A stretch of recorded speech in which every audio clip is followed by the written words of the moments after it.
My grandson, John, looked at the table and murmured softly, "The fork is missing." At such a casual remark, my daughter Mia reacted, "Oh, I'm sorry. I'll get it ready right away." As I was about to get the fork, John said loudly, "I'm sorry. I'm sorry, Dad.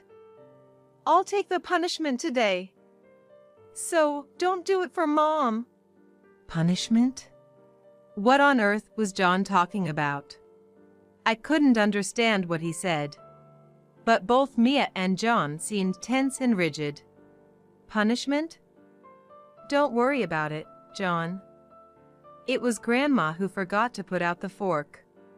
John looked at me, then shifted his gaze to my daughter's husband, Christopher.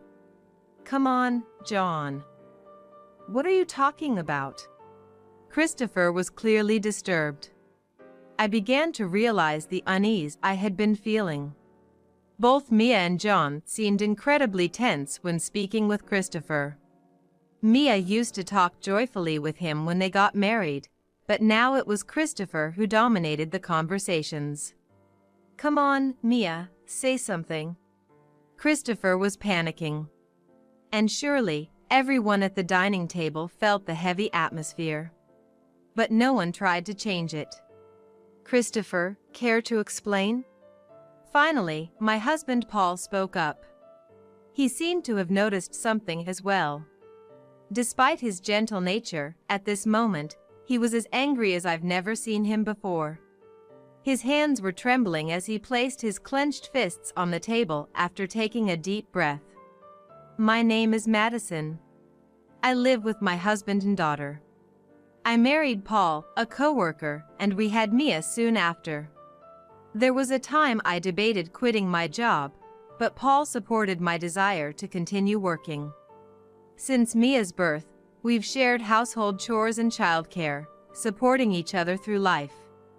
According to my husband, whoever is free should do the housework. He took care of cleaning, laundry, and cooking more than I ever expected.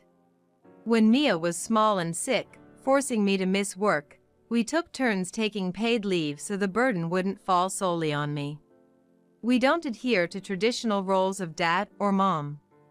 We work for Mia and our family, cherishing the days we spend together. Now Mia has grown up and turned 25 this year.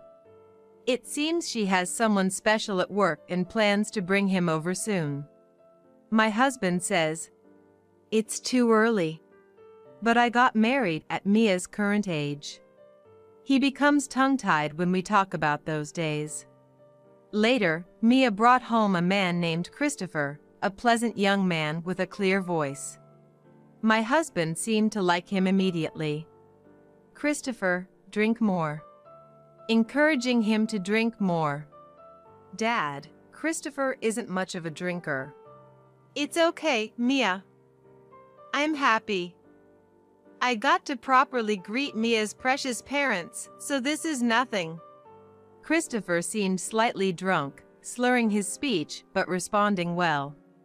Watching their interaction, I thought, honestly, it's unlikely such a fine young man would be left alone by other women. Working has allowed me to interact with many young people. While I can't say this about everyone, the men who seem like good young men are usually popular.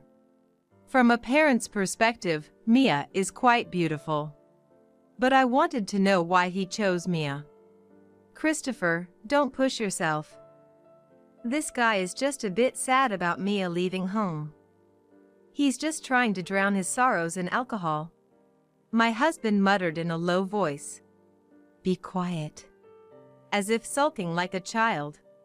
With Christopher slightly drunk, I decided to ask him directly. So, Christopher, you seem popular. What made you choose our Mia? In a soft voice, Christopher said, Well, I'm not popular. Then he laughed and shared how he got to know Mia. Christopher and Mia started their careers together, training in the same team. They hit it off during that time, and after training, Christopher was assigned to the headquarters in Boston, while Mia was placed in a local branch, but they kept in touch and supported each other. Occasionally, Christopher would visit Mia's branch on business trips, and they would have meals together. One time, I made a mistake at work. Anyone could have just offered comfort, but... Christopher continued, while covering the now sleeping husband with a blanket, looking at Mia. Mia laughed it off. Despite the significant loss, she said, "What's done is done. I even thought about taking your position for you," Mia said with a laugh. It wasn't the time to be down. She made me feel like I could turn things around. I was drawn to Mia's positive and bold attitude before I knew it. Mia has a tomboyish side, like me. As a mom, I wished she had been a bit more ladylike, but I'm glad someone appreciated her for who she is. I thought we were just good friends, Mia said, her ears turning red. Not just from the alcohol, surely. Yes, they seem like a perfect match. I want to laugh at myself for doubting Christopher before. He was genuinely smitten with Mia, uninterested in other women who came his way. Mia was focused on work, not interested in romance, but she was won over by his persistent pursuit. Thus, they started dating, and when Mia got an offer to transfer to the Boston headquarters, Christopher proposed. They decided to continue working while married after discussing it together. Their mutual trust was evident. When the story of how they met had finished, the husband finally woke up. "What were you talking about?" he asked with a sleepy voice. He couldn't have been actually asleep. I have a knack for seeing through my husband's true feelings. He must have been pretending to sleep to listen in. Secret! While trying to keep calm, Mia, with her ears turning red, and Christopher, both blushing with embarrassed smiles, were watched by the husband with a feigned clueless expression. I looked on at the three of them fondly. Christopher's parents also took a liking to Mia, and their marriage was happily decided. After that, busy days of meeting both families and the wedding passed quickly. After the marriage, Mia, who had been working in Boston, decided to quit her job unexpectedly when she got pregnant. She had been so dedicated to her work and had just transferred to the Boston headquarters, which she had always wanted. I was worried if something had happened, but I'm not as skilled as Mom, so I lost confidence in balancing work and raising a child. Plus, I don't want to half-ass both, you know? Mia convinced herself, which made me realize I shouldn't interfere too much. Perhaps it was Christopher's parents' wish as well. Still, my husband and I talked about supporting our daughter, who decided to focus on her family and child. Grandson John was born a month after Mia quit her job. Mia had worked up until her due date, being encouraged by her boss to take maternity and parental leave as late as possible, but she firmly decided to quit. She must have been determined to focus solely on child-rearing. Her visits to our place became more frequent after quitting her job. Yet, her expression was not as bright as before. The distance from Boston to our home wasn't that far. I suggested to Mia to come back and give birth here, but she firmly declined. Was she always this stubborn? I felt something was off, but respected Mia's wish, thinking it might be the emotional instability pregnant women often experience. Thus, Mia gave birth to John at a hospital near their home. Both my husband and I, and Christopher's parents, were overjoyed at the birth of our first grandchild. After John was born, they used to bring him to see us once a month, but gradually those visits became less frequent. It was either New Year's or the summer holiday, wondering if we would see them even once a year, but I was still happy. Even if we couldn't meet, Mia's messages kept us updated on John's growth. My husband and I were still working, but seeing John's photos sent in those messages gave us the strength to keep going. When we could meet, we would spoil John by shopping for toys together or going out to eat. "Don't spoil John too much, Dad and Mom," Mia would say, but she was smiling. "Spoiling them is the grandparents' role," I said, and we all laughed. Those moments were blissful. Then, in the summer when John turned 4, that blissful time of mine came crashing down. That day, Mia's family had returned home for the first time in a year. This year, since Christopher was working during Christmas, he took paid leave for a long-awaited homecoming. I beamed at John's growth. John was always polite. For a 4-year-old boy, he could be more active, but even now, he sat quietly next to Mia. "John, you can relax a bit more," I said, but "It's okay, Grandma." He smiled and replied. Mia looked at John with a gentle gaze. "Come to think of it, Mia hasn't been talking much. Even so, you've raised him so well." I was worried when Mia decided to quit her job, but seeing John's growth, that decision might not have been wrong. I spoke to Mia.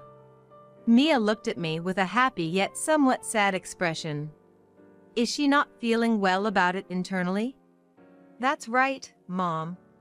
Suddenly, Christopher eagerly responded in place of Mia.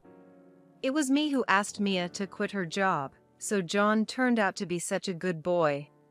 I felt something was off. Was it Christopher's wish for Mia to quit her job? But first they had decided to continue working when they got married, hadn't they? Maybe their thoughts changed after having a child.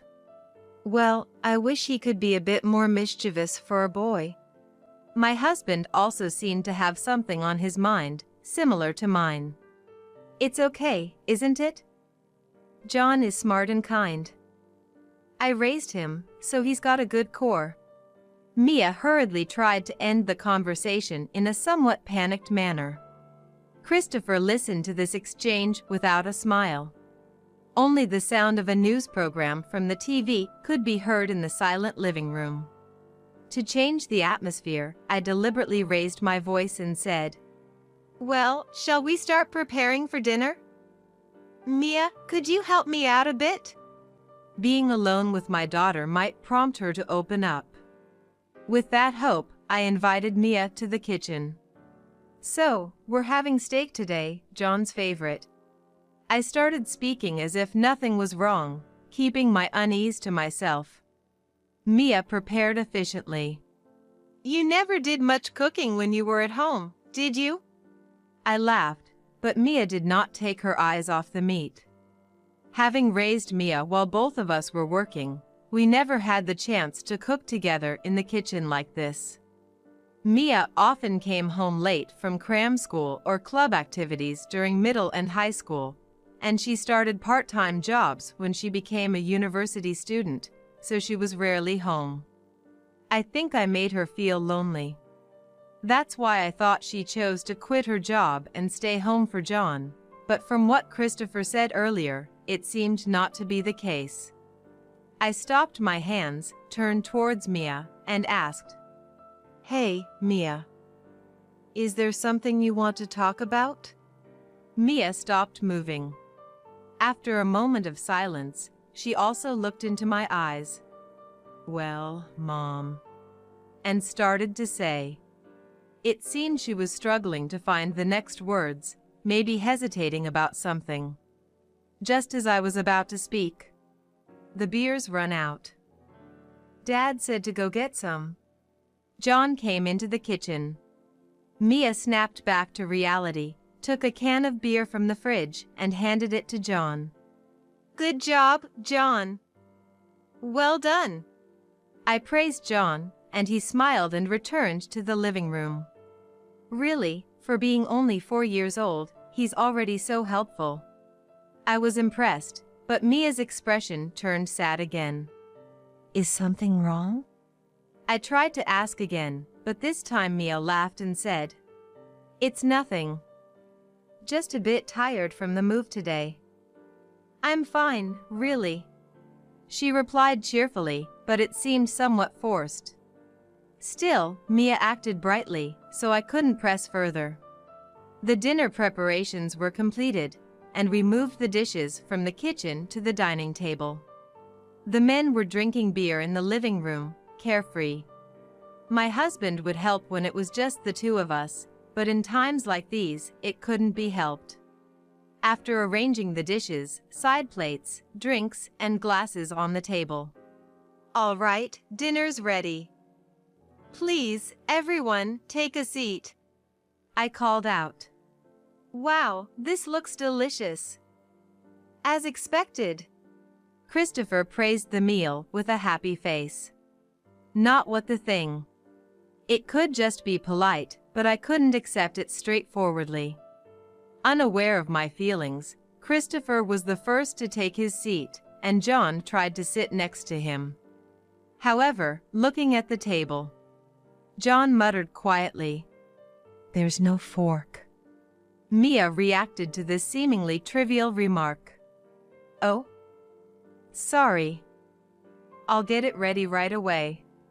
As I was about to get the fork, John said loudly, I'm sorry, Dad.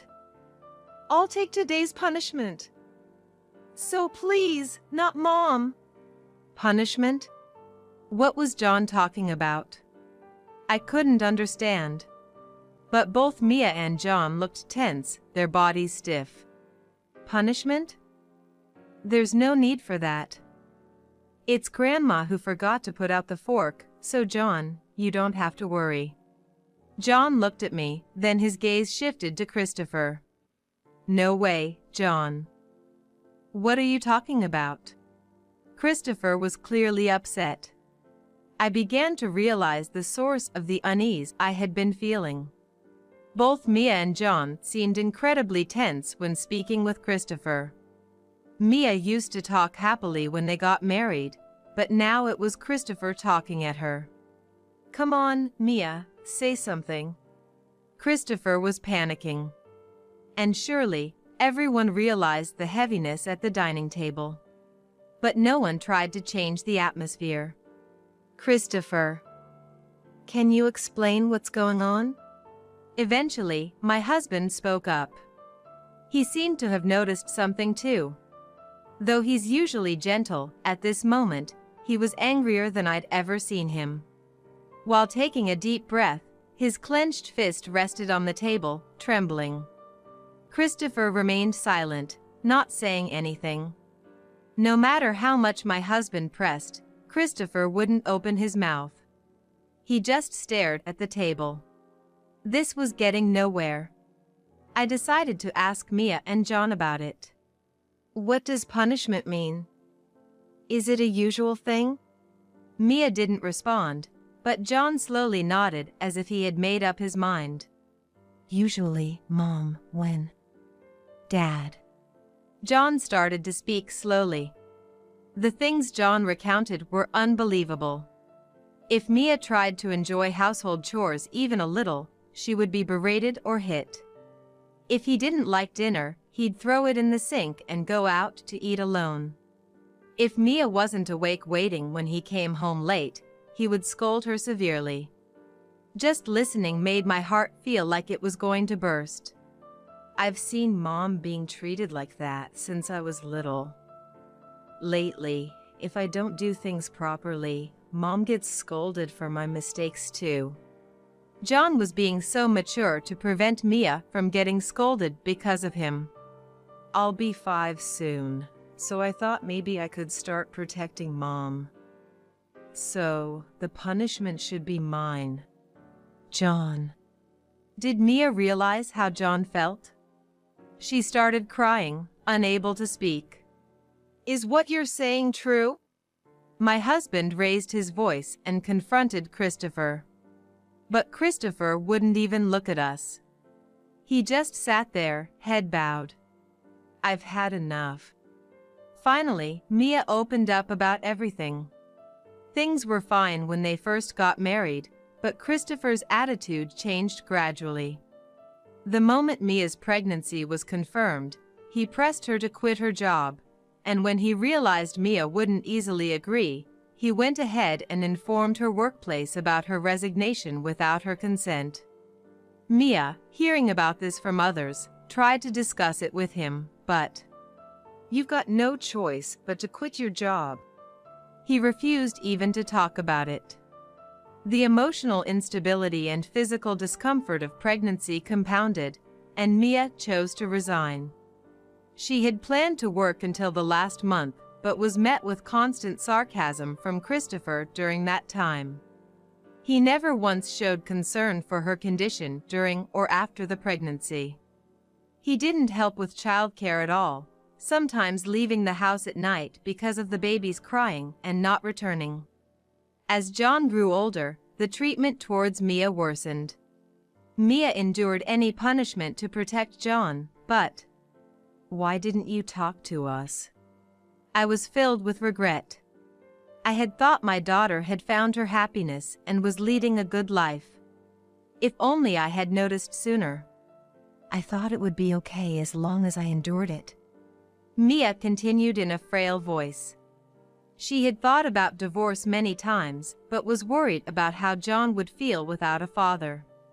Plus, Christopher's parents were unaware of their son's actions and were kind to both Mia and John. She thought enduring it would keep everyone else happy.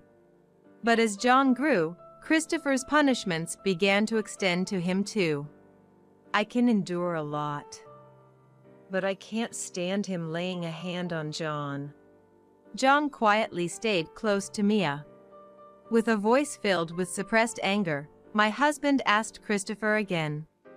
"Christopher, I'll ask you one more time. Is what Mia and John are saying true?" Christopher had been looking down, but eventually he looked up, showing a sarcastic smile as he answered. "Yeah, that's right. All because your daughter disrespected me." The once good young man now didn't show any trace of that goodness. How much can a person's expression change? Christopher seemed to be jealous of Mia's adeptness. After getting married and transferring to the Boston head office, Mia was prepared a position higher than Christopher's. Without making any mistakes and being recognized by her boss, Mia became a central figure in her department. Though Christopher was in a different department, being married made the comparisons between them more frequent. "People say the wife is better at her job. Aren't you under her thumb at home too?" Such comments became unbearable for Christopher. He was overjoyed when he found out about Mia's pregnancy, not so much because they were having a child, but probably because this meant they wouldn't be compared anymore. By keeping Mia away from work and focused on housework and childcare, he seemed to take out his frustration on her for any small mistake. Even as Mia flawlessly managed household and childcare tasks, Christopher would not come home, wandering around instead, and was harsh to Mia when he was at home. "It's just taking out your frustrations." I couldn't help but raise my voice. Christopher laughed as if possessed. "I don't find it amusing to have a woman who's better than me. Women should be more weak, a bit clueless is better." Mia, as if something clicked. "You're having an affair, aren't you?" she stated with conviction. "She's way better than someone like you." Christopher continued to laugh carelessly. "Get out. Leave this house right now." My husband must have wanted to yell and hit him. But he restrained those feelings, gritting his teeth and glaring at Christopher. "Stay away from Mia and John from now on. The divorce proceedings will go through a lawyer." To those words, Christopher, Yeah. I'm better off." Such a strong-willed woman and a child who only looks to others for cues. Waving his hand without any apology, Christopher left our home. As Christopher left, Mia, crying, "Dad, Mom, I'm sorry." "And sorry, John." She apologized. "It's not your fault, Mia. I'm sorry I didn't notice sooner. Mom, as long as you're not hurt, that's all that matters to me." We comforted each other, blaming ourselves. A few days later, Mia and John moved from Boston. Their belongings were minimal. Christopher had refused to let them take anything necessary for their life. Thus, the divorce mediation began. He initially showed up to the mediation with a carefree face, but his complexion worsened over time. It was clear that he was at fault for his treatment of Mia and John, neglecting childcare, and being seen with another woman at our house. Without much resistance, the divorce mediation concluded smoothly. Christopher probably wanted to be rid of Mia and John before things got complicated. Though he had to pay compensation and child support, he complied smoothly. But he never apologized until the end. Later, Christopher was fired from his job. He hadn't informed his company about the divorce, but Mia's former boss witnessed him being friendly with another woman inside the company. After the former boss contacted Mia and her superiors learned of the divorce, it was reported to the executive director. The woman Christopher was involved with turned out to be the executive's daughter. Summoned by the executive, Christopher insisted there was no problem as he was divorced. But he was the one who had been deceived. He said he was breaking up with his wife and forced me. She was telling this to her father. She had a fiancé, and Christopher was just a fling. In the end, it seems he was forced to resign abruptly due to the accusations of infidelity during his marriage. Since then, he has become estranged from his family home, chased by the demands for compensation and child support, and now he's living in extreme poverty. Mia has changed her phone, so contact is not possible, and any calls to our house are handled by my husband. The reason he doesn't persistently follow us is thanks to mine and my husband's profession. We were both police officers. Christopher knows this, so he cannot act boldly. Since then, Mia and John have started living in our home. Mia, using her old job connections, has found new employment and is working hard. John quickly adapted to the new environment and made many friends at his transferred preschool. Like a boy of his age, he comes home covered in mud every day, to Mia's dismay. I quit my job, which I was proud of, to protect Mia and John, not knowing when Christopher might barge in. Every time I remember that incident, I'm filled with regret. I decided I didn't want to go through that again. I am determined to protect my own happiness and my family's happiness. Dinner's ready. I call out to everyone. John, Mia, and my husband each take their place at the table. Let's eat, we say, joining hands, and share the events of our day. Yes, I am determined to protect this happiness.